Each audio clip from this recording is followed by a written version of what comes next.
Well, first, just want to thank you all for your time today. Well, go back.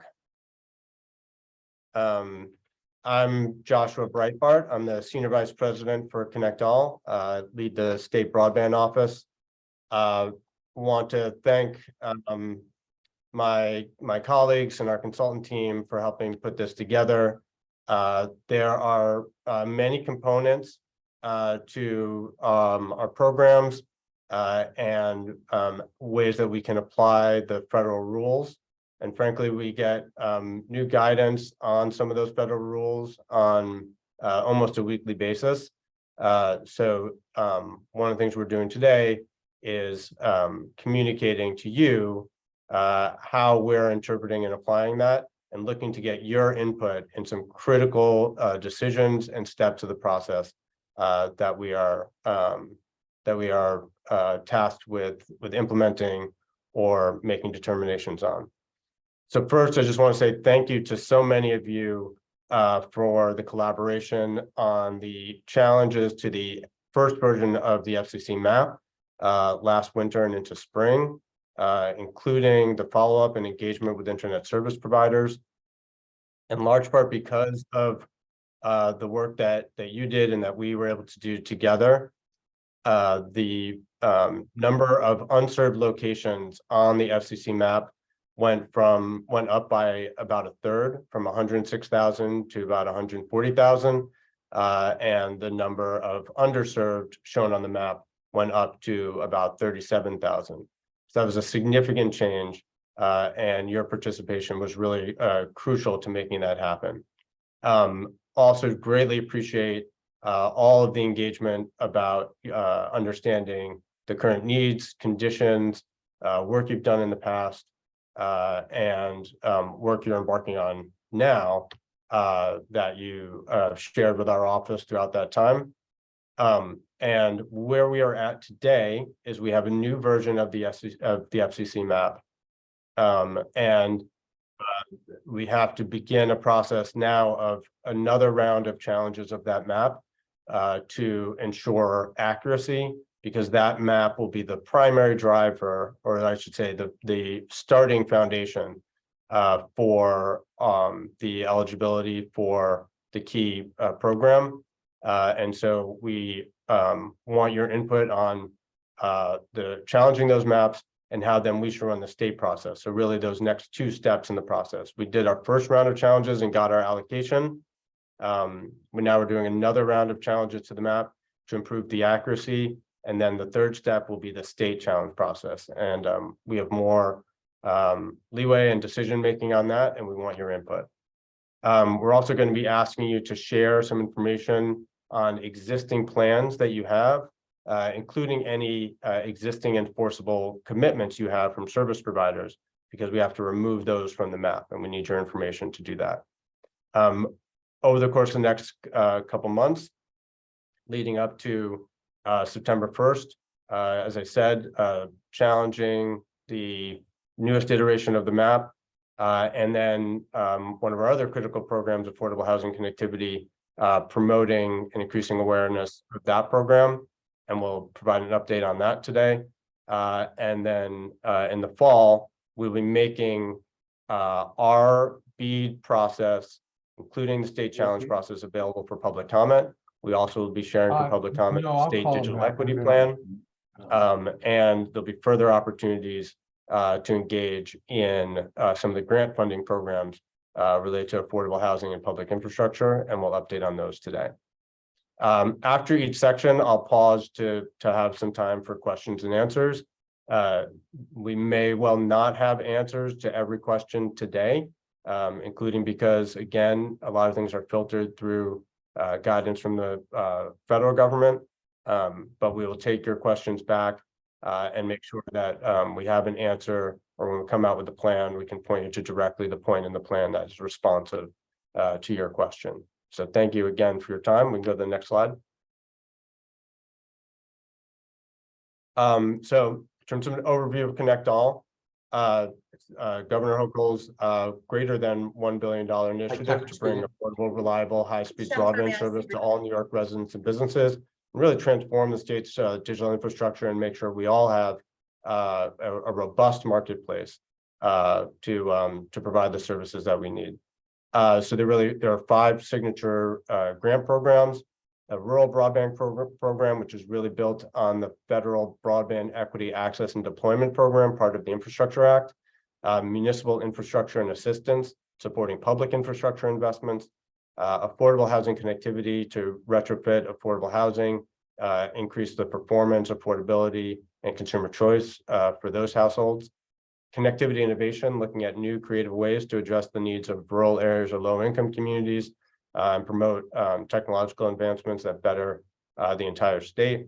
And a digital equity plan and grant program that provides the overarching framework for all of our investments, and a grant program to support people's use of the internet through devices, training, and similar types of support.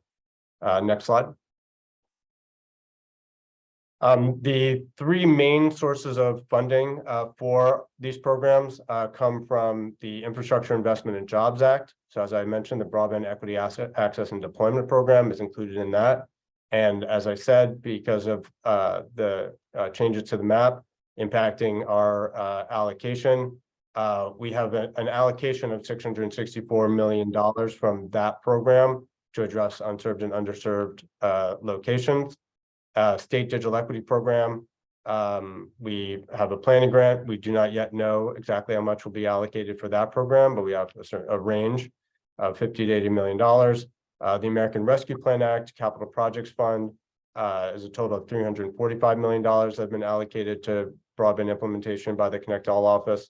And the state legislature allocated $300 million of state funding, which is really critical because as I've now said multiple times, the rules of each of these federal sources means it's critically important that we've got state funding to complement these programs and address the wide range of needs and give us some flexibility to complement the historic levels of federal support.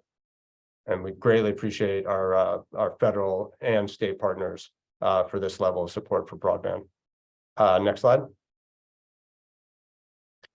Each of the federal programs has its own timeline. One of the challenges for our office is managing, across all these programs, lining them up and really trying to apply them in a way that is driven not from the top down, but from the bottom up.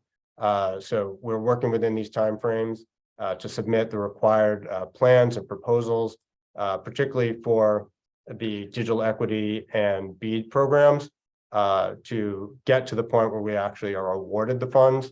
So if you look at the BEAD one in particular, the funds are not really going to be awarded from the federal government to us to pass through to internet service providers really until 2025. So we have a number of steps we have to go through before we get that major source of funding, including submitting our 5-year action plan at the end of August, submitting our initial proposal at the end of December, our final proposal then a year after that, and then we can move into implementation. Is this choice? And the Capital Projects Fund, some money has been awarded, but we're still looking ahead to potential awards coming up. So again, some of these are tentative because the federal government hasn't made their determination yet. And we're working in partnership with them to try and move this forward expeditiously. Next slide. One of the key things that we've been doing is developing the state digital equity plan. As I said, that'll be available for public comment in the fall, and it's due in December. We've been to every region, and thank you again for your partnership and support for that, and many of you for participating in that. Over 1,000 attendees of that, over 30 stakeholder focus groups, and we continue to hold regular town halls and discussions on particular topics related to the outcomes. We conducted a statewide survey, which was critically important, not just that we got a number of responses, but it's critically important that actually we got a statistically representative sample across a number of key populations that are required in our plan. We hit all those marks working in partnership with many of you all and with our regional digital equity coalitions. That was a great success. We continue to compile a statewide inventory of digital equity assets. Really, what those are the existing resources that we can build upon as we look to implement our capacity grant program. And as I said, the plan will be available for public comment in the fall. Next slide. So just a note on how to continue engagement with that. If you want contact information for those digital equity coalitions in your region, we can provide that. They are looking for partnership. They've been great partners to us. We encourage you to work with them and build the network of organizations and people that are committed to providing these supports or that are currently providing those programs. We'll make the program available for comment in the fall, and then beginning in 2024, once we have approval and award from the NTIA, the agency running the program, we'll be able to open our own capacity grant program. There will also be a federal competitive grant program for digital equity, and that's another opportunity to apply directly to the federal government for funds. And of course, we're looking to partner with you to maximize the amount of that pool of funding that comes to New York. So there'll be a state program as well as a federal program on digital equity. And we anticipate those happening in 2024. Next slide. So as I said, our rural broadband program and our commitment to investing to reach all of the unserved locations. The primary source of that funding is this Broadband Equity Access and Deployment, or BEAD program. The program, the rules require that we first use that funding to address the unserved locations. If we are able to do that, we can address locations that are underserved, meaning they have a broadband service level of 25 megabits per second download and 3 megabits per second upload, but not above the 100 download and 20 megabit per second download threshold. If really New York will probably be, will be focused really on the unserved locations. Some other states, smaller states in particular, might be able to go to further levels, and we'll talk about community anchor institutions as another consideration on the map. But that's really the nature of the program. And this has been the focus of the mapping effort, and trying to make sure that we get every single one of these unserved locations on the map, because we have to submit now a plan to the federal government showing how we think that $664 million can best be applied across to reach the unserved locations, and what we think that total cost will be,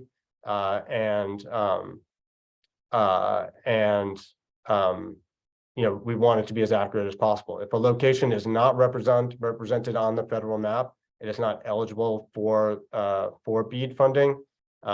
If it is on the map and it's shown as unserved, it's well positioned. So that's what we want you to be focused on. If you want this funding to come to your area, make sure that there's an accurate representation there. If there are locations that are on the map but that are subject to another commitment for service, we have to take them off the map because we can't duplicate funding. And if it's on the map and you think that it's not correctly represented as unserved or underserved, now is the time to challenge that at the federal government, and then advise us in the course of this conversation or beyond how we should approach our challenge process to get out really the best set of locations possible to most effectively and efficiently use the federal funding and whatever additional resources we can complement that with. Next slide. So this is really the process I was just saying for determining what are grant eligible locations. So to start, we can make a decision about using the version of the map that just came out May 30th. or we can use version that's going to come out, we expect at the end of November. My perspective is we want to use the November map because there's still enough questions about the May 30 map that we want to work with you to try and to submit additional challenges to make that map as accurate as possible. And that really can go in both directions. As I said, if there are some locations that are on the map that may not look to you like they are actual serviceable locations, for whatever reason, it could be a garage, attached to a home that showed up as a location in this next iteration of the map. We want to look at that and make sure we're not trying to ask service providers to go serve a location that isn't serviceable. And we want to make sure that we get one more turn to try and identify locations that we think are incorrectly labeled as served that should be considered unserved. It won't affect our allocation at this point, but it will affect the accuracy and impact of how we implement the funding that we will receive from the federal government. So starting that existing location list based on the version of the CC map and impacting that version. Next, we can add community anchor institutions to the map. So they are technically eligible in the BEAD program after you get to unserved, underserved, and can use the funding. Our funding won't go that far, but we can ask service providers to serve those if they're serving a surrounding area and those locations don't already have symmetric gigabit level service. We then have to remove the funded locations. Some of those are federal programs like the Rural Deployment Opportunities Fund, but it also includes any of the RFPs that many of our county partners using their own ARPA funds have run. So if you have identified locations and secured commitments for those locations to be served, we're going to send you a spreadsheet, and we really need to get that information from you in short order so we can pull those out of the map so that our plan and cost model are most accurately reflect the areas the locations that actually do need service. Next, we can modify the list of locations on the map.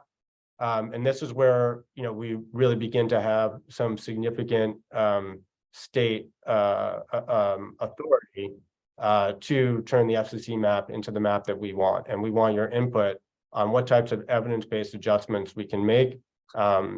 It could incorporate things like speed tests, certain technology decisions. Anything we do in this entire process needs to be submitted to the NTIA for approval, but we're open to your thoughts and ideas.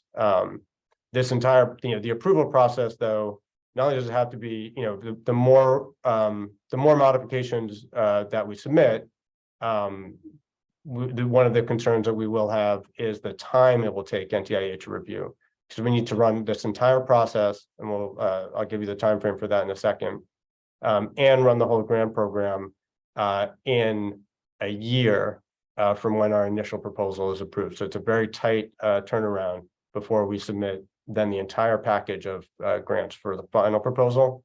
And then, as I said, even then, after we run the challenge process, NTIA has to sign off on the final results of that to make sure that they get the final say on what are actually the eligible locations for the grant program. Okay, next slide. So this gives you a little bit of the sense of the actual state challenge process. So once we submit the process to NTIA and it's approved, we will run the process, and we'll want to do this as quickly as possible, as I said. We can, these are the steps. First, we have to publish the eligible location, and we will receive challenges. And challenges can come either from service providers who might say that a location that we've made eligible should not be eligible because they in fact serve it, or it could come from nonprofits, in particular those community anchor institutions or governments, to say that locations that are shown as served should actually be added to the list. It cannot come from individuals or the general public. So that's one of the key differences between our challenge process and the FCC process. Whatever direction the challenge comes in, there's an ISP can rebut the challenge and submit additional information, and then ultimately it comes to the ConnectALL office to adjudicate. So this time the challenge process is not going to the FCC; it's going to the ConnectALL office under the subject to the approval of NTIA. And as you can see, we have a certain leeway on you have a minimum number of days that we can open for challenges. NTIA recommended duration and the maximum amount of the process.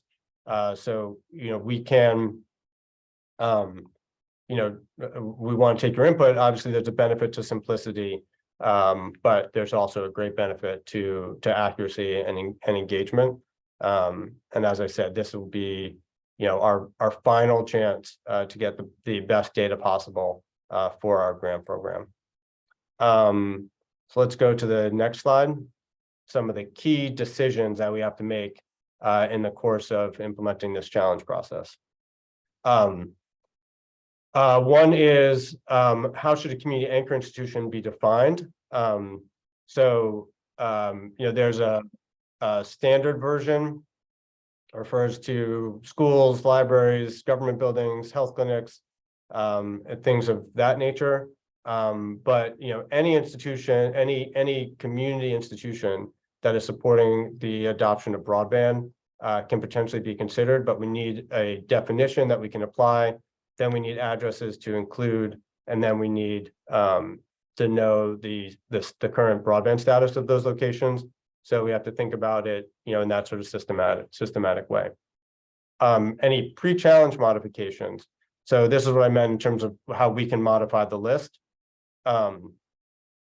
We can looking at particular technologies or other considerations. So potentially looking at areas that actually we believe are unserved. If there's a location in there that's shown as served, we can potentially consider putting the burden of proof actually onto the internet service provider to say that's unserved, whereas the entire FCC process, the burden has been on you all really, and on us or on the general public to challenge ISP claims.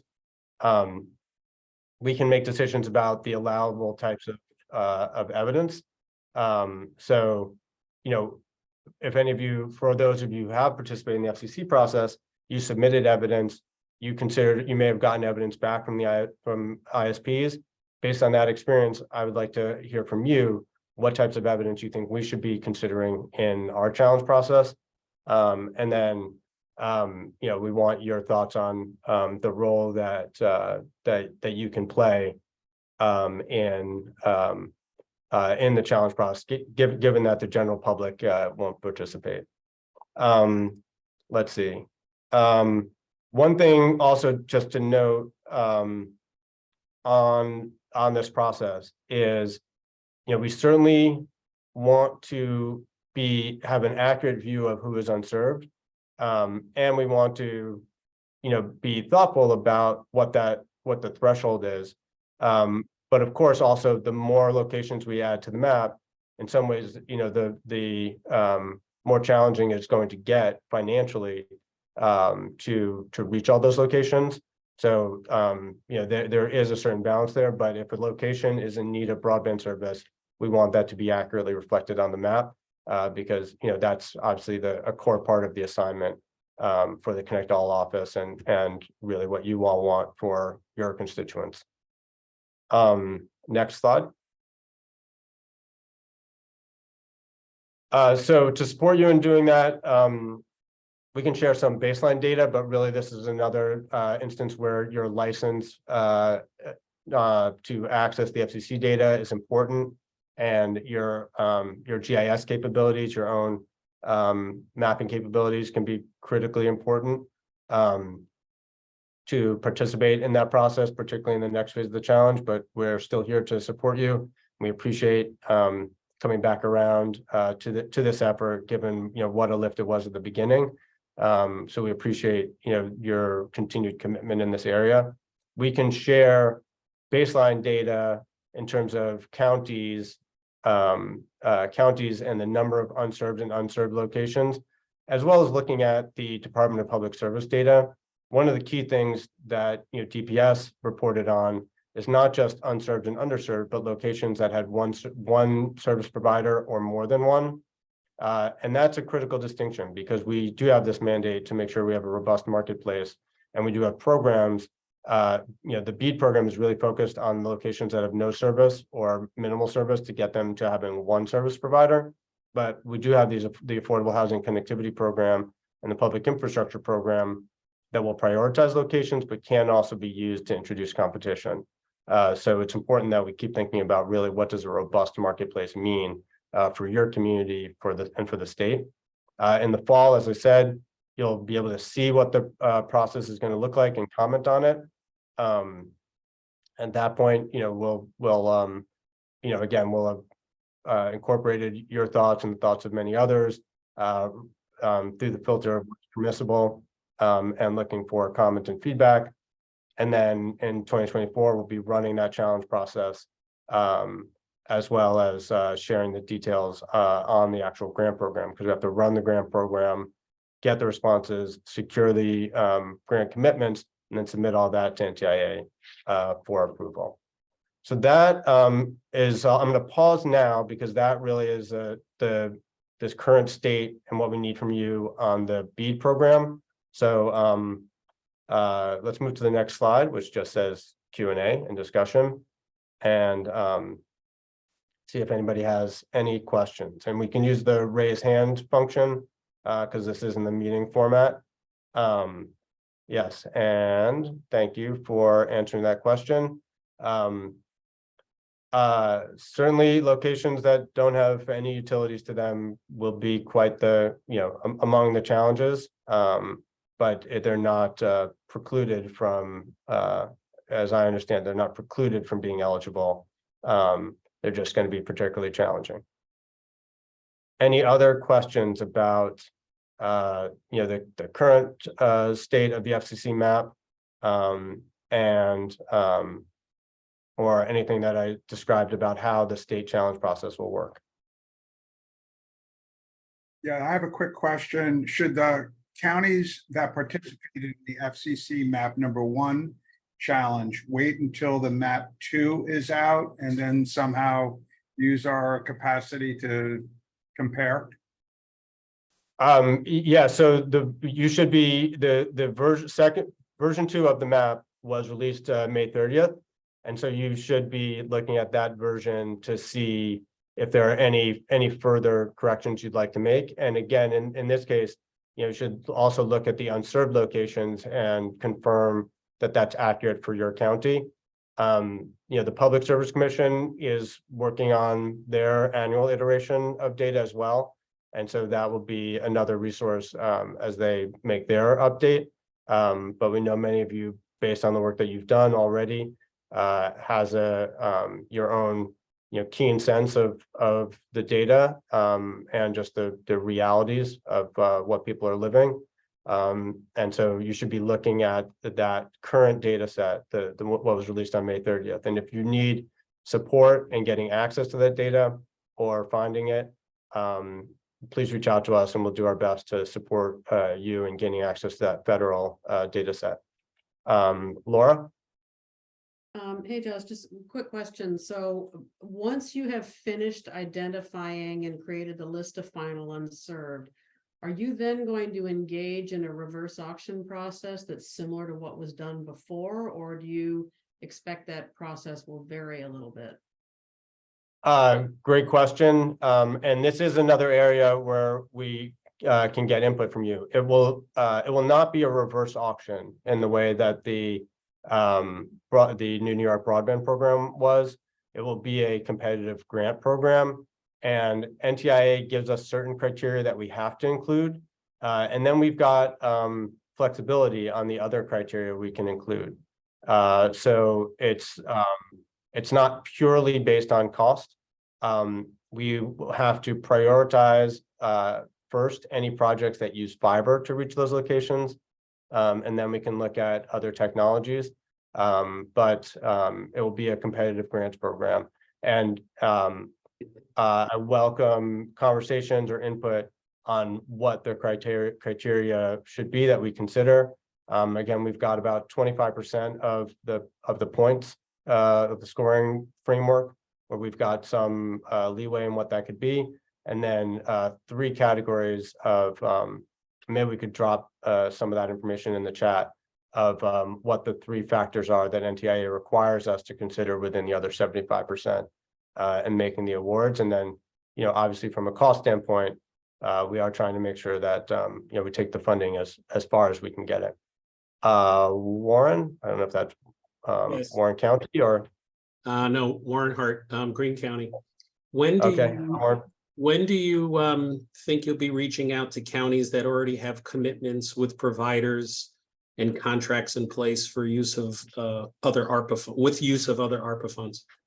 We are reaching out to you right now, and we'll be sending you after this, and I'll walk through it a little later. What a spreadsheet to share information. You know, if there's as soon as we can. So, you know, ideally, if we get that information by August 1st, we'll be able to that'll give us the best chance to incorporate it into our cost model and cost proposal to NTIA. But you know, then we have to remove it when we go into the challenge process. So, you know, we would like to not wait until the challenge process to learn that those locations are not eligible for BEAD funding. So, you know, ideally by you know, end of next week, August 1st. But you know, as soon as possible to get us that information. Does that make sense, Warren? Yes, thank you. Okay. And you know, as I'll note later, if you're going through an RFP process now, the other thing that will do with that with the locations is create project areas. So and again, this is another area where you can provide input. Particularly if you've run your RFP and you've looked at which areas are potentially competitive for multiple providers to serve, maybe specific to one location or another, or maybe don't get any bids. Our money, you know, the money that we're working with is no greener than the money that you're working with. And so if you have territories that aren't getting bids from providers, then that's a challenge that we have to, you know, a problem that we've got to work on together, because we can't guarantee that service providers are going to bid when it comes time to participate in the BEAD program. So we have to think about how we maybe redraw those areas to make them attractive for service providers. And we may have some resources to support you with in that process. So if you're running an RFP and you've identified locations, we want to hear from you. And if you've otherwise have that experience of your RFP program, please reach out to us so we can learn from your experience and collaborate with you. Yes, Lindy Ellis. So I was going to make a suggestion on the community anchor institutes, and they may also include those community services that are essential for the community's health and well-being. For example, we noticed that our solid waste authority transfer stations don't have broadband, and they're always out in the middle of nowhere because you want them out in the middle of nowhere. But that might be an example of a location that is critical for the community to have broadband there. So very helpful, and if we can have a category and we can show how it relates to the support for the community's use of internet, and we have address information and current broadband status, then yeah, that's a very helpful thing to consider. And it is, and again, we also will get to the conversation about public infrastructure, because certainly, again, the planning aspects of where broadband is needed is an area where you all have great expertise. I don't, in answer to the question about the PSC data, I don't have an answer on that right now, and really just have to defer to the Public Service Commission. But I know that they're working on that. I don't want to give a comment, give a commitment on their behalf. And I also would encourage you not to wait if you either have your own data, last year's data, or just your own, again, sense of your communities, to start looking at the FCC location data. Remember, the current FCC map, the public can participate in challenging those locations. Individual members of the public cannot participate in the state process, but looking at the FCC map, encouraging residents to check their own location there, to check their own area, and if they see locations that they know are in fact a grain silo, they should challenge that location so it's not included in proposals to fund broadband service to those locations. Okay, please continue to add any questions into the chat, and we can either get back to it later in this conversation, or we'll follow up directly with you to make sure that we support you as best as we can to participate in these processes. Going to move on to our other program. Next slide.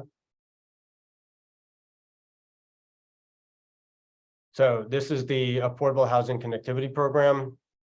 And not exclusively, but generally, this program is a complement to the rural broadband and the BEAD program, looking at unserved and underserved locations.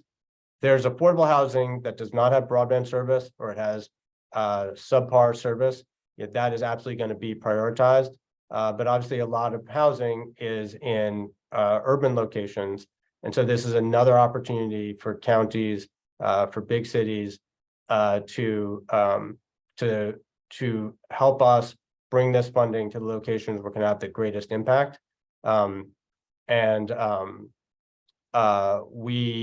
But what we need, because in this case we're talking about installing broadband service into private property, so we need housing owners to opt into the program.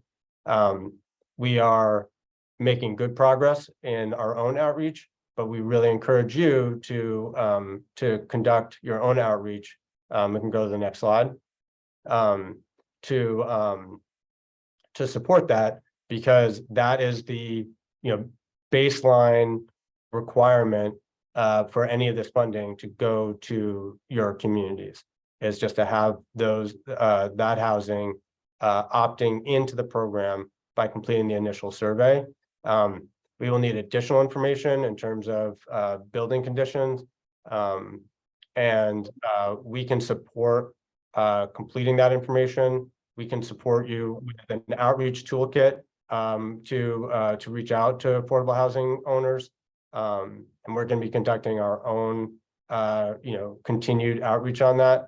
But we want to enlist you as partners, because this is a great opportunity to bring new investment, new infrastructure, economic opportunity, potentially additional consumer choice to your areas.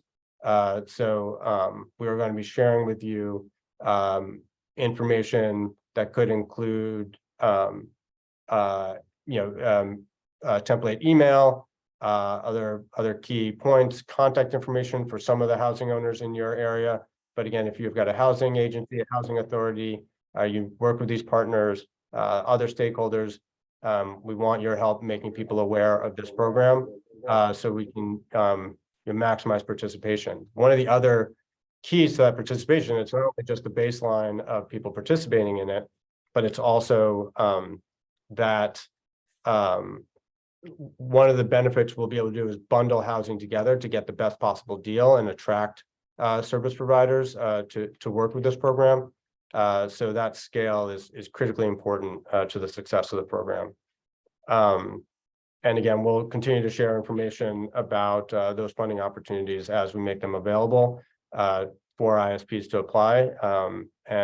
We always are looking for your input and guidance on that process. Let's go to the next slide. Just any questions on the Affordable Housing Connectivity Program? Let's see. Hold on. Will there be an action plan? Okay, I see what your question is about the excessive installation costs. So on the BEAD program, if it's more than a standard installation charge, if it's more than a standard installation charge, it counts as unserved. So that's part of the eligibility, as I understand it, to get those locations to the point where it is a standard installation charge, because that's what the definition of served will be. And I'm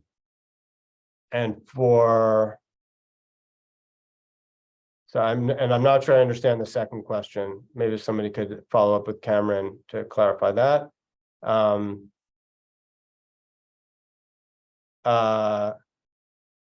And so, Steve, your question is, will the funding be distributed to the private service providers, and that the prior allocation of do you just want to, maybe you want to talk a little bit about what your past experience was and the basis of your question? Yeah, thank you, Joshua. Steve Lynch from Cayuga County. And I think it was the 2016 or 2015 rounds of the grant programs in New York State given to service providers to connect components of the community. And there was a lot of frustration both on elected officials and the public side when significant delays and poor quality work and so on. And I was interested more in, I know that the counties will be able to put competitive applications in for funding for federal money and perhaps for the BEAD money, maybe that is federal money. And many counties have done models where where the counties have contracted with the service providers, with their ARPA funds, et cetera. And that seems to be a good model where the localities and not an entity at another level is watching over the quality of the work. Sorry for the long explanation. No, so that's helpful, and this is something I've heard. I don't know how that doodle appeared on the screen. What I would say is the BEAD program and these federal grant programs, really, they are going through the state broadband office, and that's the purpose of the office. So it's not going, we don't have the ability to take these federal funds and move it to the county to then incorporate into your grant programs. But as I said, we really are looking to learn from what you're doing, and we can potentially take some of what you just described and factor into the criteria in our programs as it relates to the BEAD program in particular. So if really, just as a hypothetical, there may be a way to say, if they've got past experience working with the county in that area, that might be something that we could factor into the scoring criteria. And then, we will look to do our best. And I would like any thoughts from you on how we just can best continue to be in regular communication about the implementation and how it's going. There's, I would say the nature of this program is very much like oriented towards forward motion. But that just means we have to be in regular communication about how the progress is working, and make sure that we're, that everything is being implemented according to the, required timelines. So hopefully that answers your question. So if you've got thoughts on, how we can effectively implement that from the state level as we're required to, we would look for that guidance, and, any experience and positive experience or negative experience from the programs that have been run at the county level. Heidi? Thank you. I just had a question regarding outreach to affordable housing units. When when you folks introduced the survey for affordable housing units to respond to, I did distribute that to a number of stakeholders throughout the county. How other than follow-up contacts with them, can I find out through you how many folks in St. Lawrence County have responded to that to guide further outreach efforts? Yeah, so what we will be providing to you, and we're just getting it synced up, is our understanding of what the total number of potentially eligible units are in your county, and the number of units reflected in responses to date. So that will give you a sense of how well you're tracking to get to response rate in the area. Okay, thank you. And then okay. All right, let's move on to the next section. Perhaps in further response to Steve, your question also about the role that that county and local governments can play.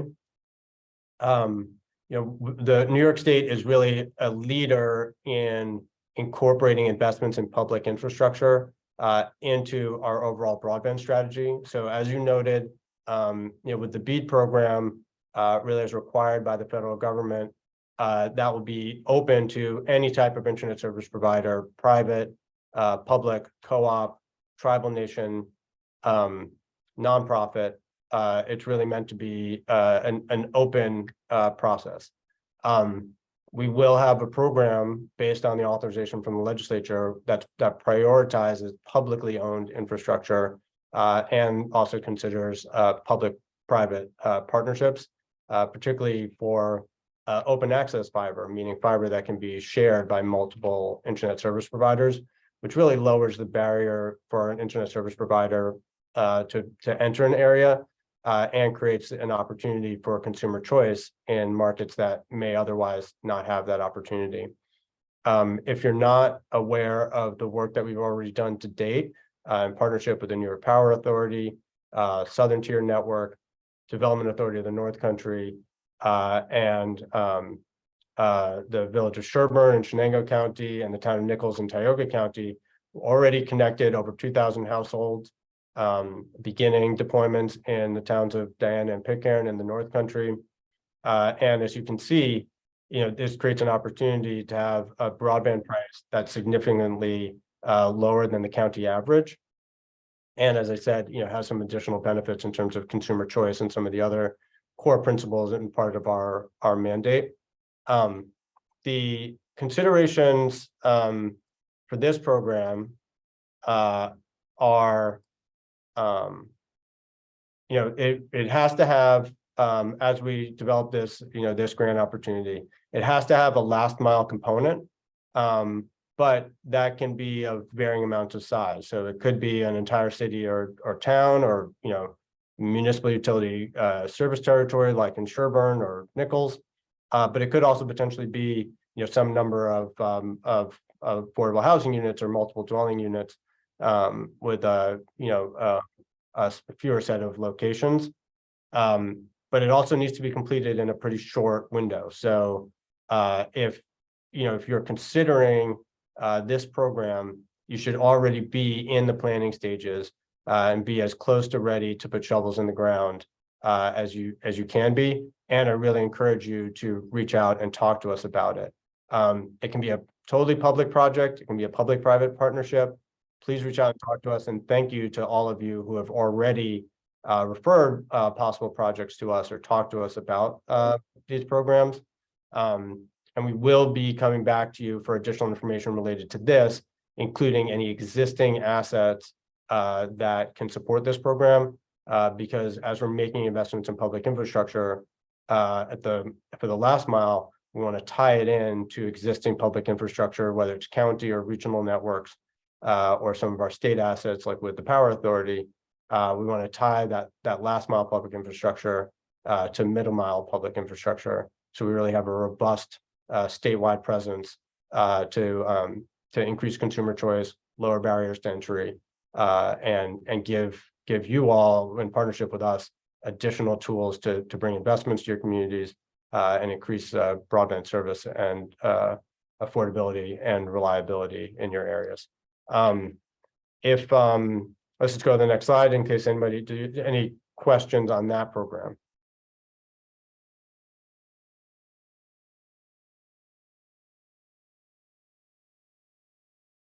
Bill, thank you for your note.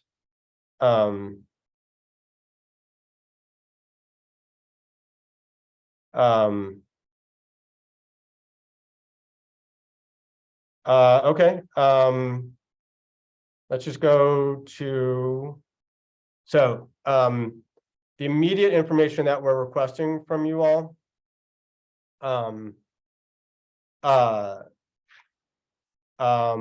The immediate information we're requesting from you all is, first of all, those enforceable broadband deployment commitments. As I said, you know, it's incredibly helpful for us to have as accurate a data set at this point, so that we, you know, can plan effectively of how to use the existing federal allocation. So anything that we should be taking off the map, because you've taken care of it with your own funds or with ARPA funds, please let us know, and we will send you a spreadsheet of the ideal format. But you know, please be in communication with us about how you can share that information, even if it's a shape file or polygon. That's something that we can work with. You know, if it's our ideal scenario is you already have the FCC location IDs, because that's the map that we have to put the indication on. But if you don't, you know, we can support with that data matching. But please be in communication with us if you're running or have run an RFP. And again, you know, there are you know, we want to know where you are in the process, whether we can be supportive at this stage, or make sure that the BEAD program perfectly complements what you've done. Second, two areas that, in addition to the digital equity asset inventory that many of you have contributed on, is the existing local broadband plans, studies, reports, RFPs. We'll have a chart, and we'll include that information in our initial proposal, in our 5-year action plan that we're submitting at the end of next month. As much as possible, if we can have a complete list of that, it's helpful for that, for our own planning, and really to further demonstrate to NTIA how well and closely, you know, we're working with you, which we think we are, and hopefully, you know, is reflected in incorporating this, and we can make this, you know, more available as a overall statewide compendium of resources. And then also, and really an overlap between broadband deployment plans and submissions and the digital equity plan are things like local public Wi-Fi networks or free broadband programs that are driven by the public. Kat, could we bring up the these two sheets on the page and people can see what we're working with?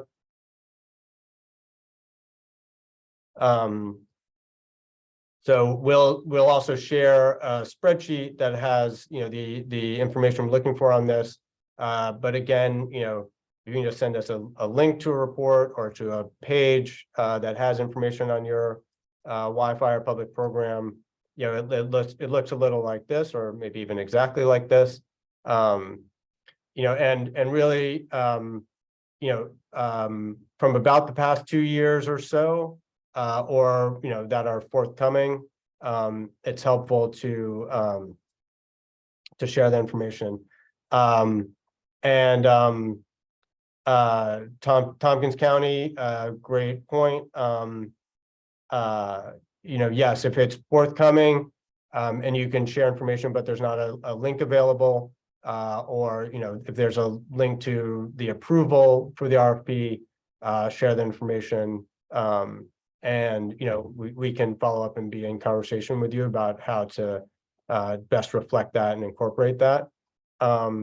The enforceable commitments, can you go to the public Wi-Fi tab? So public Wi-Fi networks or existing free broadband programs. Again, we want to, have as comprehensive a list as we can.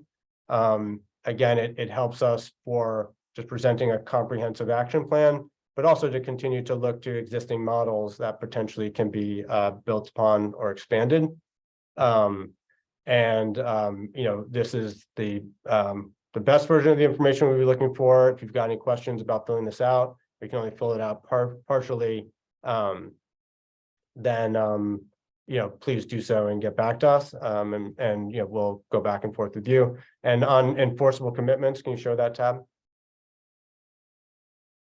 As you can see, there's a lot of information. Again, if you have it in different format, share it with us. If we can incorporate it into our cost model work by August 1st, we'll continue working with you to get this information in time to make sure that we don't incorrectly include any locations that should already have a commitment to have service in our program. So we work in great complement to what you're doing. And then just as a preview, can you show the key indicators tab?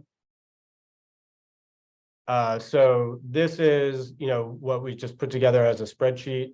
I think we'll try and get, we're continuing to build this out and think about what sort of dashboard might be helpful to track changes in these things over time with you all, and also to think about all the different funding sources and how they've gone to different counties. We're not, I said that money is not flowing through counties. It's not being allocated, on a proportional basis, just because of eligible locations or number of locations.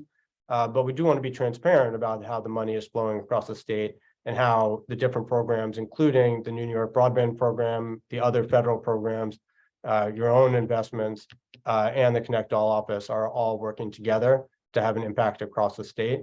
And so we want to share that information. And again, look over time of how we make sure that unserved address points become served address points, served address points become address points that are served by more than one provider, or whatever it is that we need to do to make sure that every household and business has access to a robust marketplace that meets their needs.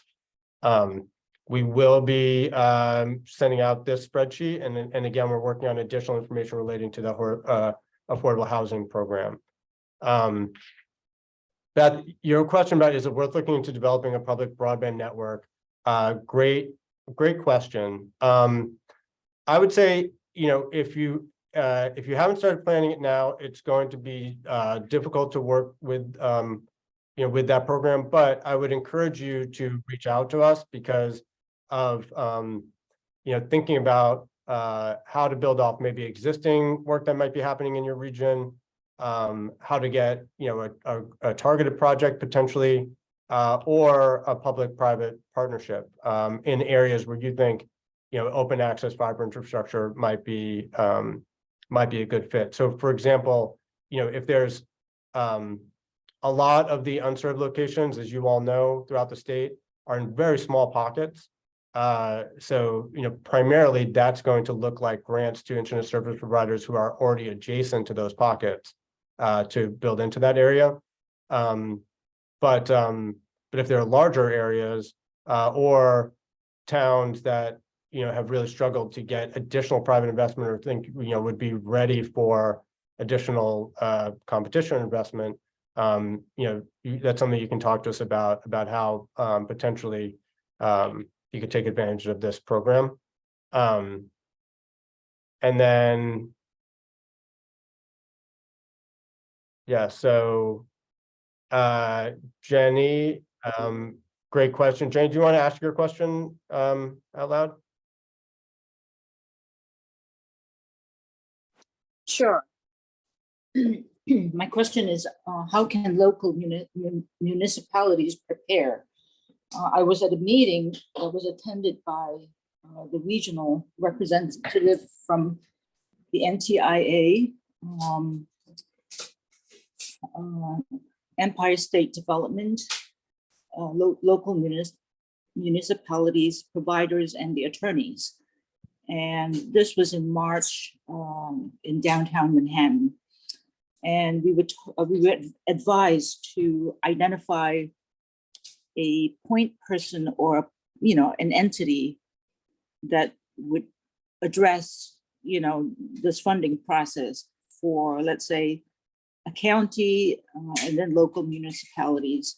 We're also told that we should immediately, start an inventory of all the poles, utility poles, noting the height, the age, locations, distances between poles, just to prepare the infrastructure and ease up our permitting processes, whether it's with the local DOTs or, state DOTs. So, but I have not seen that in writing. Okay, that's so I don't know if that was the forum that I was at in Lower Manhattan, but whoever gave you that advice gave you good advice. We will definitely follow up with you, and we think that this, is we've heard from many of you that types of resources and assistance that you could use include potentially additional staff capacity to process an influx of permitting. But yes, having a point person is critical. Anything you can do to prepare for that, to assess the current state of poles, roadways, including your processes and procedures for making that available at the county or local level, are great steps to be taking now. Having a point person also on the digital equity side and GIS and planning side also are key components. So thinking about building your own local broadband team that has the permitting and field work aspect, the planning and mapping aspect, and the digital equity and programming side is a great set of steps that you can take. And if this is an area where any of you see particular challenges or other areas where you see challenges, be proactive, reach out to us. We do have a mandate to support, provide assistance and guidance, and we're looking at how we can do that with some of the resources that we have. But just to begin with, in terms of subject matter expertise, making us aware of your existing conditions and what might pose challenges or particular opportunities is a great first step. So if getting additional guidance along these lines in writing would be helpful, let us know. Or if you just want to update on your progress, that's very helpful. If you've got questions about how to proceed with it, or particular challenges or resource challenges, let us know. And we have the mandate to support you and work with you, and we'll do our best to do that. I would also say I didn't ask what government you're from, but I would also really encourage local governments to coordinate at the county level and counties to coordinate at the regional level. That has been incredibly helpful for us. And I thank our partners at all levels of government for having that collaboration, because it'd be incredibly difficult for us to, from the state level, to be everywhere all at once. So the existing partnerships and collaborations when it comes to regional planning and investment strategy and coordination are vital to us. So we really encourage you to work across those levels of government and building those partnerships, and look to us for how we can further strengthen and lean into those networks of support and assistance. Any other questions? Let's see. Oh, thank you, Jenny, and thank you for that work. As anybody saw in the chat, the work that Jenny does.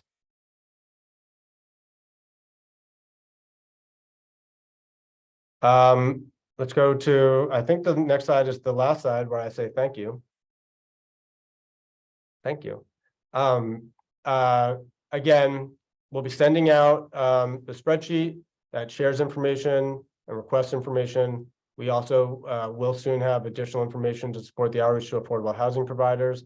If you have an RFP or you're about to have one, please communicate with us to share your lessons learned and to see if we can align on certain resources to heighten the impact of what you're doing and make sure that everything that we're doing is complementary.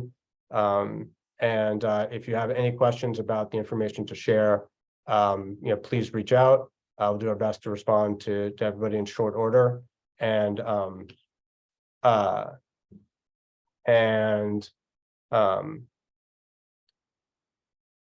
sorry, the questions continue to come in chat. We will stay on for a little bit to make sure that people have questions in the chat, we can answer them. But we greatly appreciate your participation throughout this process to date. We're continuing to work with us, and that's what we aim to do from the state level, to be a partner with you all in implementing these broadband programs. So thank you again. I'm going to go off camera and keep open the chat for a little bit.